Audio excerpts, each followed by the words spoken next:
Assalamualaikum warahmatullahi wabarakatuh. Hari ini kuliah metodologi penelitian pada kuliah kedua ya. Materinya adalah desain penelitian. Oke, instruksi operasional kuliah online ini ya. Jadi Anda harus mendownload materi ini dan pelajari ya. Terus tulis topik penelitian Anda, jawab tugas kuliah dari e-learning atau Google Classroom, ya, submit atau kirim tugas kuis. Hanya diizinkan sekali. Nah, jika Anda sudah submit atau kirim, jangan lakukan lagi, menyebabkan nilai dan kehadiran Anda terhapus oleh sistem. Dan usahakan Anda harus submit sebelum jam perkuliahan berakhir. Sekali lagi, sebelum jam perkuliahan berakhir. Tanpa alasan, karena begitu sistem tertutup jam kuliahnya, maka Anda sudah tidak bisa lagi submit kuis. Otomatis Anda kehilangan dua nilai, yaitu nilai kuis itu sendiri dan nilai presensi kehadiran. Ya, jadi usahakan sebelum jam perkuliahan selesai. Oke, nah tujuan pembelajaran dari kuliah 2 desain penelitian ini yang pertama, ya, ada dua tujuan. Mahasiswa mampu memahami penalaran penelitian yang akan digunakan. Yang kedua, mahasiswa mampu memahami desain atau rancangan jenis penelitian yang akan digunakan dan langkah-langkah yang harus dilakukan. Ya, jadi itu desain penelitian ya tujuannya. Oke, nah tujuan pembelajaran satu tadi ya, mahasiswa mampu memahami penalaran penelitian yang akan digunakan. Oke. Nah, di sini desain penelitian berdasarkan penalaran ya. Desain penelitian harus diikuti dengan penalaran yang akan dikerjakan. Ya, ada dua penalaran. Yang pertama adalah penalaran deduktif, yang kedua adalah penalaran induktif. Ya. Nah, pemahaman ini menjadi penting karena pada akhirnya kita akan memahami arah penelitian yang akan digunakan. Nah, ini berikut ini adalah penjelasan dua penalaran ini ya. Oke, jadi Anda harus memahami penalaran deduktif dalam penelitian ilmiah. Apa itu yang dimaksud dengan penalaran deduktif? Jadi gini, penalaran dari suatu penjelasan, suatu teori umum yang diteliti pada satu kasus dan meramalkan hipotesis kasus tersebut sesuai dengan teori umum. Jadi misalnya kenaikan harga akan menyebabkan penjualan menurun. Jadi kita harus memahami dulu teori umum ya. Secara teori umum kalau ada penulisan biasanya kalau harga naik maka penjualan turun. Nah, itu kan teori umum. Tapi kalau misalkan harga naik penjualan naik, nah itu teori khusus ya. Nah, sehingga nanti Anda harus melihat bahwa ini apakah ini umum, teorinya umum atau tidak.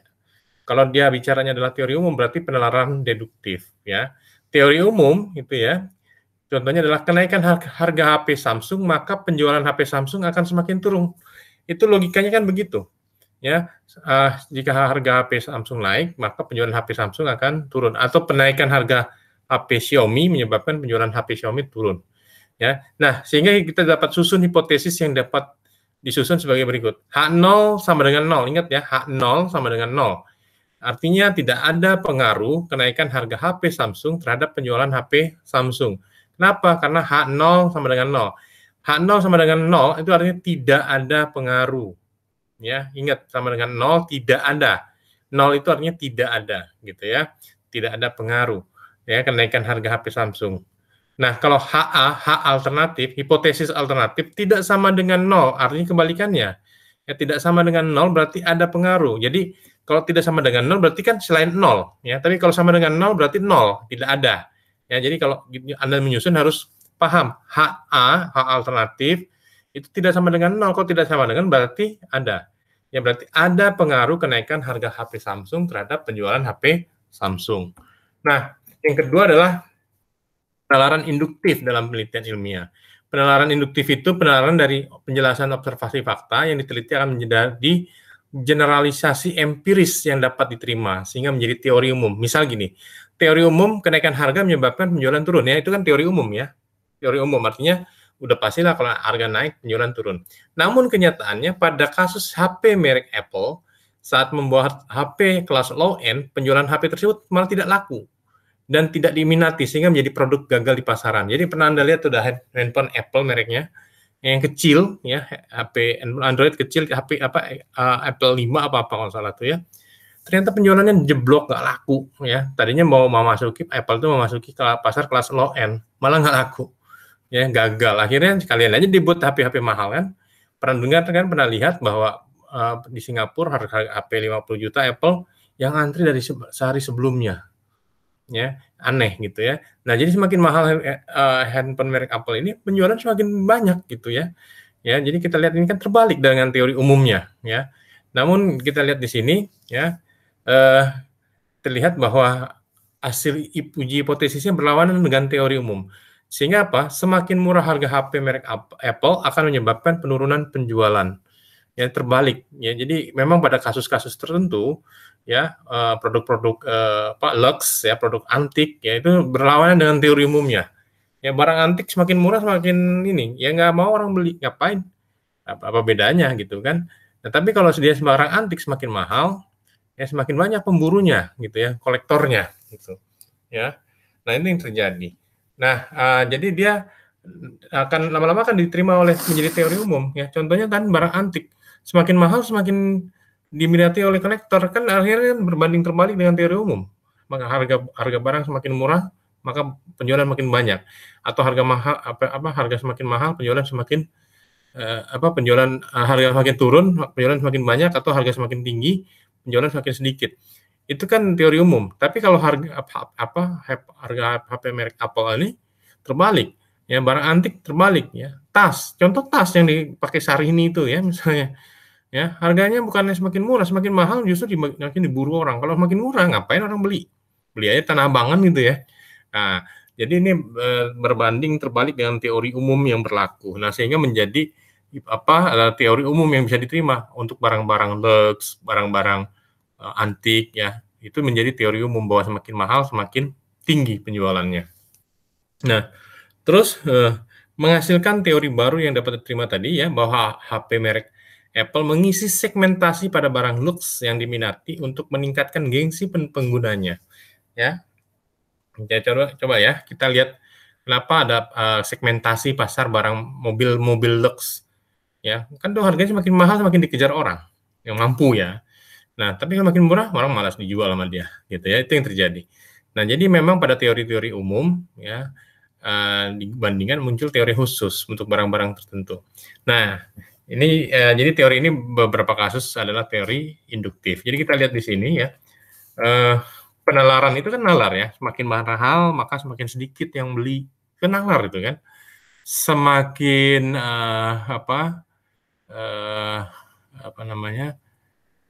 banyak promosi maka semakin banyak penjualan, itu kan nalar kan, ya nalar ya. Terus semakin strategis lokasinya maka semakin orang mau berbelanja, semakin baik kualitasnya maka penjualan semakin banyak. Nah, itu kan nalar ya. Jadi ada teori-teori umumnya, nalar umum namanya ya. Nah, ada proses berpikir yang bertolak dari pengamatan atau indera pengamatan empirik yang menghasilkan sejumlah konsep dan pengertian. Nah, nanti penalaran-penalaran ini bisa jadi akan menghasilkan proposisi baru yang tidak diketahui oleh sebelumnya ya. Kita tahu bahwa minum air laut itu akan menyebabkan semakin haus. Semakin minum semakin haus. Pertanyaannya, kalau misalkan orang haus dan tidak ada air lagi, harus diminum nggak? Harus diminum. Ya, makin haus iya, tapi harus diminum kan akhirnya itu yang terjadi, ya. Oke, menurut Sanusi tahun 2011 kita lihat di sini ya, hukum atau teori hukum atau dalil umumnya ya, secara umum tadi adalah teori umum kan, teori umum. Nah, kalau teori umum dia penalarannya adalah deduktif. Ya, bisa menjelaskan dan meramalkan. Harga naik, penjualan turun. Ada penjelasan dan peramalan, lihat di situ. Harga naik, penjualan turun. Meramalkan kan dia. Ya, promosi banyak, penjualan tinggi. Kualitas baik, penjualan banyak. Ya, lokasi strategis, penjualan semakin banyak. Nah, itu menjadi hipotesis karena dia di penalaran deduktif, ada penjelasan dan peramalan menjadi suatu hipotesis. Nah, hipotesis ini perlu diuji, ya perlu diuji. Tadi H0, HA gitu ya. Oh, ternyata pada kasus handphone merek Apple tadi ternyata tidak bisa, ya semakin murah harga handphone merek Apple maka semakin banyak penjualannya. Ternyata enggak. Nah, itu ada observasi fakta. Ya, ternyata ada handphone merek tertentu ya yang dia dijual semakin murah maka semakin enggak laku. Ya, semakin mahal maka semakin tinggi peminatnya. Nah, itu observasi fakta menjadi fakta bahwa memang barang-barang mewah ini ya yang tadi handphone merek Apple belum dibuka penjualannya, orang sudah antri di Singapura dari sehari sebelumnya, sampai tidur-tidur depan toko gitu ya. Itu fakta. Nah, akhirnya karena itu menjadi fakta, jadi penalaran induktif ya, generalisasi apa namanya? Menjadi generalisasi ya. Dan akhirnya ini menjadi teori hukum atau menjadi teori umum atau hukum dalil tadi, bahwa barang yang bernilai tinggi maka menyebabkan harganya semakin mahal. Nah, itu yang terjadi. Ya, jadi dari sini kita tahu bahwa deduktif jika ada uji hipotesis, jika tidak sesuai menjadi penalaran induktif ya. Nah, setelah itu teori ini menjadi teori umum kan, bahwa barang-barang lux itu, barang-barang lux ya, dia akan menjadi barang-barang lux tadi ini akan menjadi teori umum ya kan, barang-barang lux kan umum jadinya, teori umum. Semakin barang lux itu barang-barang mewah ya, barang mewah itu dicari semakin banyak semakin banyak atau semakin mahal harganya maka semakin dicari. Barang antik juga sama ya, sehingga menjadi teori umum ya. Nah, setelah itu menjadi seperti ini prosesnya ya. Oke, kita lihat di sini. Ya, oke. Nah, selanjutnya kita adalah tujuan pembelajaran 2 ya. Mahasiswa mampu memahami desain rancangan jenis penelitian yang akan digunakan dan langkah-langkah yang harus dilakukan. Ya, kita lihat di sini ya, desain rancangan penelitian atau jenis penelitian merupakan blueprint atau cetak biru bagi peneliti. Oleh karena itu perlu disusun terlebih dahulu sebelum penelitian dilaksanakan. Nah, desain penelitian ini dapat memberikan petunjuk atau arahan yang sistematis kepada peneliti tentang kegiatan-kegiatan apa yang harus dilakukan, kapan akan dilakukan, dan bagaimana cara melakukannya. Jadi Anda harus tahu dulu nih, penelitian ini Anda jenisnya penelitian apa? Deskriptif, kausalitas, korelasi, komparatif, atau grounded. Ya, harus tahu dulu di awal, nggak bisa semuanya. Ya, Anda harus lihat dulu penelitian saya, oh ini, ya berarti teorinya adalah ini, pengolahannya seperti ini, judulnya seperti ini, itu kelihatan. Ya. Oke, kita lihat di sini, desain penelitian deskriptif. Ya, desain penelitian deskriptif adalah desain penelitian yang disusun untuk memberikan gambaran secara sistematis tentang informasi ilmiah yang berasal dari subjek atau objek penelitian. Ya, jadi kalau deskriptif itu artinya describe itu mendeskripsikan atau menggambarkan, melukiskan dan sebagainya, mendeskripsikan ya, sehingga Anda di situ memberikan gambaran. Nah, sehingga judulnya biasa diawali kata-kata analisis, tinjauan, keadaan, gambaran gitu ya. Nah, contohnya seperti ini. Analisis pemasaran HP merek Advan, Xiaomi, Samsung, Apple berdasarkan preferensi konsumen, harga, bentuk, kualitas, kelengkapan, after sales, dan sebagainya. Jadi cukup dengan tabulasi, gambar-gambar, misalnya analisis rata-rata, ya kelihatan bahwa oh ini adalah deskriptif.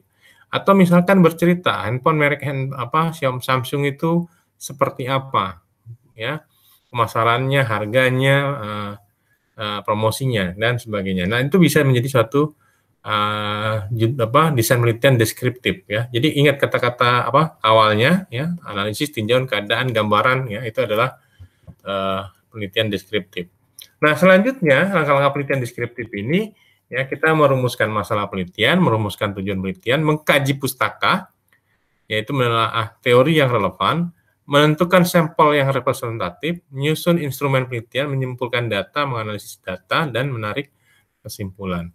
Ya, ini hampir sama dengan penelitian desain penelitian yang lain ya, baik itu korelatif dan sebagainya ya. Cuma nanti memang ada di dalam perbedaannya adalah di dalam judul dan teori dan pengolahan data. Ya, seperti ini. Ya, kalau kita lihat di sini, ini kan analisis pemasaran. Dari image Advan itu nilainya 60. Ya, ini misalkan ini dari wawancara ya. Bentuknya 80. Ya. Kualitasnya 80, kelengkapan spek 80, after sales-nya cuma 60. Total skornya adalah 360. Ya, Xiaomi kita lihat di sini, ya. Nah, dari sini terlihat ya, ini kan deskriptif kan, bahwa image yang paling bagus adalah handphone merek Samsung dan Apple, ya. Ini kan deskriptif, kita melihat ini kan bisa melihat. Ini kan gambaran kan, menggambarkan. Image ternyata yang paling tinggi itu adalah Samsung dan Apple. Yang paling rendah apa? Advan. Yang middle adalah Xiaomi. Ini kan analisis ini, ya. Bentuk, oh ternyata semuanya bentuknya menyatakan bagus. Berarti ini adalah penilaian yang sama ya. Ini deskriptif juga bahwa bentuk dari semua handphone itu bagus-bagus gitu ya. Nah, dari sisi kualitas yang paling bagus itu adalah Xiaomi misalnya. Ya, dari sisi kualitas. Ya, Samsung di bawahnya misalnya. Apple dengan Advan ternyata mirip. Misalnya ya, ini kan ada ngarang-ngarang gitu ya. Terus kelengkapan, ternyata yang paling lengkap itu Xiaomi misalnya, yang paling kurang lengkap misalnya Apple, misalnya gitu ya. Ini misalnya dari responden. After sales yang paling bagus itu Samsung, yang paling buruk itu Advan, ya. Nah, itu kelihatan di sini. Ini adalah mendeskripsikan dari masing-masing handphone, ya. Nah, sehingga dari total skor terlihat bahwa yang paling bagus itu adalah Samsung dengan nilai rata-rata 82 atau total skornya 410. Yang paling buruk apa? Advan, gitu. Ya. Nah, di sini terlihat bahwa ini adalah deskripsikan. Jadi penelitian-penelitian deskripsi ya seperti ini aja, tabulasi gambar, tabulasi data, gambar grafik dan sebagainya. Ya, ini contoh data contoh ya. Oke. Selanjutnya adalah desain penelitian kausalitas. Kausalitas itu desain penelitian yang disusun untuk meneliti kemungkinan adanya pengaruh antar variabel yang menunjukkan sebab akibat. Ya, karena promosi meningkat menyebabkan penjualan meningkat. Itu kan sebab akibat. Ya. Karena harganya dinaikin, penjualan menurun. Itu sebab akibat. Nah, sehingga judul biasanya diawali kata pengaruh, ya, sebab akibat gitu ya. Jadi kalau ada kata pengaruh, nah itu kausalitas loh. Ya. Nanti pakai apa gitu ya. Nah, ini juga sama, hampir sama ya, Anda bisa lihat sendiri ya, di PDF-nya ya, hampir sama. Oke, terus yang penelitian korelasional, kita lihat di sini korelasi, namanya juga kata-kata korelasi, berarti hubungan. Ya, desain penelitian yang dibuat untuk meneliti bagaimana kemungkinan hubungan yang terjadi antar variabel dengan memperhatikan besaran koefisien korelasi. Ya, jadi koefisien korelasinya dilihat. Judul biasanya diawali kata-kata hubungan, korelasi gitu ya. Nah, jadi dalam membuat judul kita harus membuat desain penelitian, kita lihat judulnya. Sehingga saya bisa tahu penelitian Anda itu arahnya kemana, cukup dengan melihat judul. Ya, hubungan, korelasi, dan seterusnya.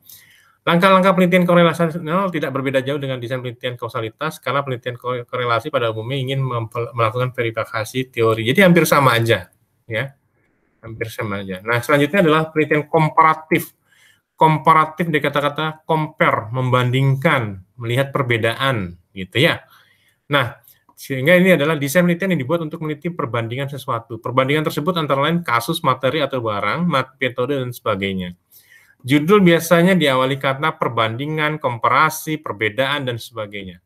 Intinya adalah menunjukkan perbedaan atau perbandingan.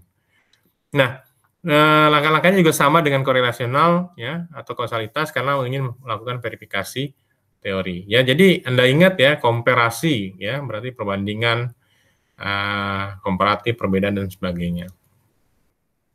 Nah, desain penelitian kualitatif atau grounded ya. Ini adalah desain penelitian yang disusun membuat generalisasi empiris, menetapkan konsep-konsep serta membuktikan dan mengembangkan teori. Ya tadi seperti handphone merek Apple tadi ya, itu bisa menjadi grounded ya, karena kan dia menghasilkan kesimpulan baru, mengembangkan teori-teori baru ya.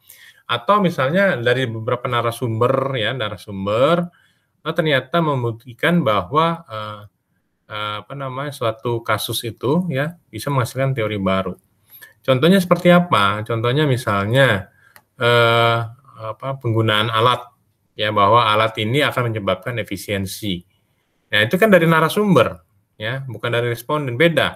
Kalau narasumber itu orang yang paham tentang sesuatu, kalau responden itu kita mau bertanya tentang sesuatu kalau responden. Ya, apa yang kita sajikan. Ya, jadi kita ingat aja kasus Apple menghasilkan teori-teori baru. Oke. Nah, ini langkah-langkah penelitian grounded ya, menentukan masalah penelitian, melakukan observasi. Dalam hal ini semua fakta dicatat secara holistis dan bersifat alamiah, naturalistik. Melakukan interpretasi fakta, membuat deskripsi tentang fenomena yang diamati, merumuskan generalisasi bersifat teoritis dengan menyusun proposisi, konsep, dan teori, dan yang terakhir adalah menyusun laporan penelitian. Oke, kuliahnya sampai di sini ya. Terima kasih atas perhatiannya. Siapkan tulis untuk menulis topik penelitian dengan panduan materi ya. Nah, download dulu materinya ya. Nah, terus dengarkan video kuliah online, jawab kuis sesuai waktu perkuliahan. Oke, demikian kuliah kedua hari ini. Wassalamualaikum warahmatullahi wabarakatuh. Terima kasih.